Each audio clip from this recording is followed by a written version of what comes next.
अच्छा, अभी रात के ऑलमोस्ट 12 बजे हैं, मिड नाइट के टाइम। मैं यहाँ से गुजर रहा था तो मेरे लिए मतलब मैंने एक चीज़ देखी तो मैंने कहा आपसे शेयर करूँ कि ये एक कार है सामने जो ना ये खड़ी है और ये मतलब पेडिस्ट्रियन का सिग्नल ऑन है और इसका सिग्नल रेड है, मतलब इसलिए ये खड़ी है। और आप देखें यहाँ पे कोई बंदा नहीं है, कोई सिक्योरिटी नहीं है इस बंदे को बताने का और कोई दूसरी गाड़ी भी नहीं है। ये देखें, ये चाहे तो बिल्कुल इधर से गुजर भी सकता है सीधा, लेकिन नहीं, ये अपने टाइम का इंतजार कर रहा है और अभी इसका सिग्नल खुला है और ये जा रहा है।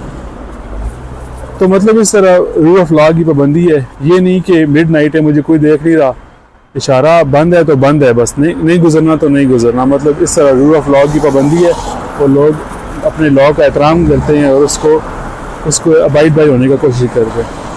Thank you so much for watching my video and please subscribe my channel, like my channel and share the videos. Thank you so much.